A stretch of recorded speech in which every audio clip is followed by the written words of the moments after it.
नमस्कार दोस्तों, कैसे हैं आप सभी। स्वागत है आपका भारत की यात्रा में। दोस्तों, आज हम जिस राज्य की बात करने वाले हैं वो राज्य मशहूर है पूरे भारत में अपने सरसों के साग के लिए। एक ऐसा राज्य जिसके गाने आपको झूमने पर मजबूर कर देंगे। एक ऐसा राज्य जिसका लैंडमार्क मिलता है पाकिस्तान। एक ऐसा राज्य जिसमें भारत का इकलौता स्वर्ण मंदिर है। जी हाँ दोस्तों, हम बात कर रहे हैं भारत के सबसे निराले पंजाब के बारे में। तो आइए हो जाइए तैयार पंजाब के इस सफर के लिए। पंजाब के इतिहास की बात करें तो पंजाब भारत का हिस्सा रहा है, जहां मौर्य, यूनानी, कुषाण और गुप्त जैसी अनेकों शक्तियों का उत्थान और पतन हुआ है। मध्यकाल में पंजाब मुसलमानों के अधीन रहा था, जिसमें गजनवी, गौरी वंश, मुगल वंश, खिलजी वंश, तुगलक वंश, लोधी वंश और मुगल वंशों का भी अधिकार रहा है। 15वीं और 16वीं शताब्दी में पंजाब के इतिहास ने एक नया मोड़ लिया, जहां गुरु नानक देव की शिक्षा से यहाँ पर भक्ति आंदोलन ने जोर पकड़ा। सिख पंथ ने एक धार्मिक और सामाजिक आंदोलन को जन्म दिया, जिसका मुख्य उद्देश्य धर्म और समाज में फैली क्रूरता को दूर करना था। 10वें गुरु गोविंद सिंह ने सिखों को खालसा पंथ के रूप में एकजुट किया, जिन्होंने देशभक्ति, धर्मनिरपेक्षता और मानवीय मूल्यों पर आधारित पंजाबी राज्य की स्थापना। एक फारसी लेख के अनुसार महाराणा रणजीत सिंह ने पंजाब को सिख साम्राज्य में बदल दिया, किंतु उनके देहांत के बाद अंदरूनी साजिशों और अंग्रेजों की चालाकियों के कारण पूरा साम्राज्य फिर से बिखर गया। अंग्रेजों और सिखों के बीच दो निष्फल युद्ध हुए, जिसके परिणाम स्वरूप 1849 में पंजाब ब्रिटिश शासन के अधीन हुआ। 1947 में भारत के विभाजन के उपरांत पंजाब को दो हिस्सों में बांट दिया, जिसमें एक हिस्सा पाकिस्तान की तरफ चला गया और एक हिस्सा हिंदुस्तान की तरफ चला गया। उसके कुछ समय बाद 1 नवंबर 1966 को पंजाब का एक बार फिर से विभाजन हुआ, जिसके परिणाम स्वरूप हरियाणा और हिमाचल प्रदेश का जन्म हुआ। यह भारत का इकलौता ऐसा प्रांत है जहां पर सिख बहुमत में है। और इतिहास पढ़ने के बाद हमें यह पता चलता है कि पंजाबियों ने अपने देश की आज़ादी के लिए और अपनी मातृभूमि की रक्षा के लिए अपना सब कुछ दांव पर लगा दिया था। क्या आप लोगों को पता है, ग्रीक ने पंजाब पर कब्जा करने के बाद इसका नाम पेंटोपोटामिया कर दिया था। पंजाब को भारत का प्रवेश द्वार भी कहा जाता है, क्योंकि अधिकतर विदेशी आक्रमणकारी पंजाब के रास्ते से ही भारत आए थे। पंजाब को भारत का पावर भी कहा जाता है, क्योंकि यहाँ के लोग बहुत बहादुर थे और उन्होंने बहुत सारे युद्ध लड़े और भारत की रक्षा के लिए अहम भूमिका निभाई। पंजाब को पंजाब इसलिए कहा जाता है क्योंकि यह 5 नदियों के क्षेत्र है। यहाँ फारसी शब्द संस्कृत पंचानंद के आधार पर हुआ था, जिसका अर्थ है 5 नदियों का क्षेत्र। ये 5 नदियां सतलुज, व्यास, रावी, चिनाब, झेलम आदि। ऋग्वेद के आधार पर पंजाब को सप्त सिंधु के नाम से भी जाना जाता है।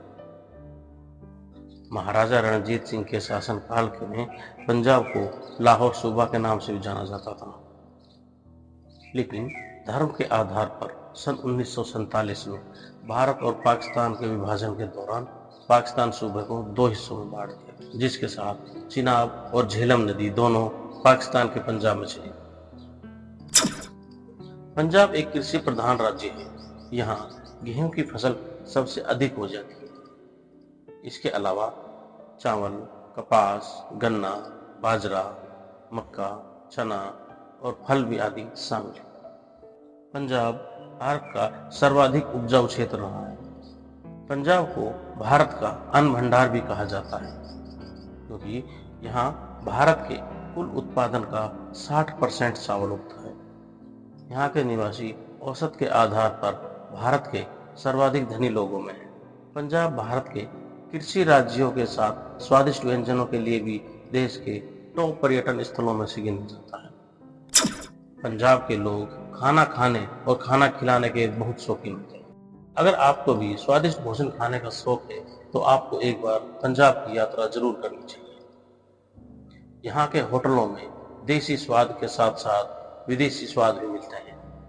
पंजाब की सुप्रसिद्ध भोजन में मक्के की रोटी और सरसों का साग माना जाता है और यहाँ का खाना लोगों के लिए इसलिए पसंद आता है क्योंकि यहाँ का खाना देसी घी के साथ पकाया जाता है। ये भी कहा जाता है कि पंजाबी अपने भोजन को बहुत गंभीरता से लेते हैं।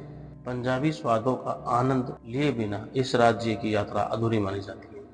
पंजाब के व्यंजन कुछ इस प्रकार हैं: सरसों का साग, मक्के की रोटी, बटर चिकन, लस्सी, अमृतसरी मछली, छोले भटूरे, चना मसाला, दाल मखनी, पनीर टिक्का, ये सब आदि हैं जो पंजाब के टॉप खानों में आए थे। पंजाब के लोग बड़े दिलदार होते हैं। अगर आपको कभी पंजाब में कोई परेशानी होती है तो ये लोग आपकी सहायता करने के लिए हमेशा तैयार रहते हैं। यहाँ के लोग नाचने व गाने के बहुत शौकीन होते हैं। ये हर त्योहार पर भांगड़ा करते और जश्न मनाते हैं। हिंदुस्तान के सबसे ज्यादा गायक दो ही राज्यों में आते हैं, पंजाब या फिर बंगाल। पंजाब के गायकों ने न केवल राष्ट्रीय स्तर पर बल्कि अंतर्राष्ट्रीय स्तर पर भी धूम मचा रखी है। इसलिए ही आज के समय में पंजाबी गानों का बोलचाला उड़ जाता है। कनाडा में लाखों की संख्या में पंजाबी लोग बसे हैं, जो कनाडा की जनसंख्या का 2.6% है। पंजाब की लड़कियां सबसे होनहार और सबसे खूबसूरत होती हैं। यह कहा जाता है कि ये लड़कियां बहुत ही फ्रैंक लेवल की होती हैं। जो इनके दिल में बात आती है वो कहती हैं। यहाँ की लड़कियां किसी भी दिखावे की जिंदगी से दूर रहती हैं। पंजाब की लड़कियां खेतों में काम करने से लेकर घर की रसोई तक संभाल लेती हैं। साथ ही यहाँ की लड़कियां मॉडलिंग करने से भी पीछे नहीं हटती। यहाँ की लड़कियों में एक अलग ही लेवल का कॉन्फिडेंस लेवल देखा जाता है। बॉलीवुड में भी आपने देखा होगा सबसे ज्यादा पंजाब को ही दिखाया जाता है। हरियाली की बात आए तो पंजाब की सरसों को दिखाया जाता है, क्योंकि यहाँ के जैसी खेती और हरियाली आपको पूरे हिंदुस्तान में कहीं देखने को नहीं मिलेगी। पंजाब में आपको बहुत सारे पर्यटक स्थल भी मिल जाएंगे जहाँ आप घूमकर मजे ले सकते हैं और अपने अतीत को याद भी कर सकते हैं। अमृतसर का नाम लेते ही सबसे पहले आंखों के सामने तस्वीर बनती है वो है अमृतसर का स्वर्ण मंदिर। यह अपनी संस्कृति और लड़ाइयों के लिए भी प्रसिद्ध रहा है। अमृतसर अनेक दर्दनाक घटनाओं का गवाह रहा है। भारतीय स्वतंत्रता संग्राम का सबसे बड़ा नरसंहार अमृतसर के जलियांवाला बाग में ही हुआ था। इसके बाद भारत पाकिस्तान के बीच बंटवारा हुआ, उस समय भी अमृतसर में बहुत बड़ा हत्याकांड हुआ था। यही नहीं, अफगानों और मुगलों ने इसके ऊपर अनेक आक्रमण किए और इसको बर्बाद कर दिया। इसके बावजूद सिखों ने अपने दृढ़ संकल्प और मजबूत इच्छा शक्ति से दोबारा से इसको बसाया। हालांकि अमृतसर में समय के साथ साथ काफी बदलाव आए, लेकिन आज भी अमृतसर की गरिमा बरकरार है। स्वर्ण मंदिर अमृतसर का सबसे बड़ा आकर्षण केंद्र है। पूरा अमृतसर शहर स्वर्ण मंदिर के चारों ओर बसा हुआ है। स्वर्ण मंदिर में प्रतिदिन हजारों की संख्या में पर्यटक आते हैं। अमृतसर का नाम वास्तव में उस तालाब पर रखा गया था जिसका निर्माण गुरु रामदास ने अपने हाथों से करवाया था। सिखों के लिए स्वर्ण मंदिर बहुत ही महत्वपूर्ण है। सिखों के अलावा बहुत से श्रद्धालु यहाँ आते हैं। स्वर्ण मंदिर और सिख धर्म में अटूट आस्था है। जलियांवाला बाग 13 अप्रैल 1919 को हुआ था। दरअसल 13 अप्रैल 1919 को इस बाग में एक सभा का आयोजन किया गया था। इस सभा को बीच में ही रोकने के लिए जनरल डायर ने बाग में एकमात्र रास्ते को अपने सैनिकों के साथ घेर लिया और भीड़ पर अंधाधुंध गोलीबारी कर दी। इस गोलीबारी में बच्चे, बूढ़े, महिला, औरत समेत 300 से अधिक जाने गए और 1000 से ज्यादा घायल हो गए। इस घटना को इतिहास की सबसे दर्दनाक घटनाओं में माना जाता है। अब इसे एक पार्क में बदल दिया गया है और इसमें एक संग्रहालय का भी निर्माण कर दिया गया है। जालंधर पंजाब का सबसे पुराना नगर माना जाता है। जालंधर वह जगह है जिसने देश के कई वीर योद्धाओं को जन्म दिया। जालंधर में ऐसे कई मंदिर, गुरुद्वारे, किला और संग्रहालय हैं जहां आप घूम सकते हैं। जालंधर में मुख्य आकर्षण के केंद्र हैं देवी तालाब मंदिर, शिव मंदिर, शहीद आजम भगत सिंह संग्रहालय और इन सब के अलावा आपको गुरुद्वारा छठी पातशाही, तुलसी मंदिर, बाबा सोडल मंदिर आदि ऐसी जगह हैं जहां आपको एक बार जरूर आना चाहिए। लुधियाना पंजाब का सबसे बड़ा शहर है और यह सतलुज नदी के किनारे बसा हुआ है। इसका नाम लोधी वंश के ऊपर रखा गया था। लुधियाना पंजाब का एक शहर होने के साथ साथ टूरिस्ट प्लेस भी है। लुधियाना में आपको घूमने के लिए अलग अलग जगह देखने को मिलेगी, जैसे गुरुद्वारा मांझी साहिब, फिलौर किला, पंजाब कृषि विश्वविद्यालय, गुरुद्वारा चरण कमल जैसे तीर्थ स्थल आपको बहुत आकर्षण लगेंगे। पटियाला पंजाब जिले का 5वां सबसे बड़ा जिला है।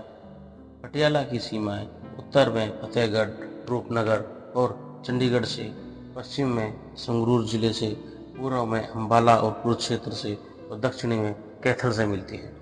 यह स्थान शिक्षा क्षेत्र से भी अग्रणी रहा है। देश का पहला डिग्री कॉलेज मोहिंदर कॉलेज की स्थापना 1870 में पटियाला में ही हुई थी। पटियाला का मुख्य आकर्षण केंद्र जहां आपको एक बार जरूर घूमना चाहिए, किला मुकबरा परिसर, रंग महल, शीश महल, मोती बाग महल, किला बहादुरगढ़, गुरुद्वारा दुख निवारण साहिब जैसे पर्यटक केंद्र हैं जो आपको अपनी ओर आकर्षित करते हैं। कपूरथला को भारत का पेरिस भी कहा जाता है। कपूरथला की नींव नवाब कपूर सिंह ने रखी थी। यह शहर अपनी खूबसूरत इमारतों और सड़कों के लिए जाना जाता है। पंच मंदिर, शालीमार बाग, जगजीत सिंह का महल यहाँ की मुख्य इमारत है। महाराजा जगजीत सिंह ने यहाँ बहुत सी इमारतों का निर्माण करवाया था। कपूरथला में ही गुरु नानक देव ने 1499 में ज्ञान की प्राप्ति हुई थी। कपूरथला के पर्यटकों में जगजीत क्लब, गुरुद्वारा बेर साहिब, जगजीत महल आदि शामिल है। तो आपको हमारी जानकारी कैसी लगी हमें कमेंट बॉक्स में ज़रूर बताएं। अगर आप में से कोई पंजाब से है तो भी हमें ज़रूर बताएं आप पंजाब में किस जगह से और किस ज़िले से संबंध रखते हैं।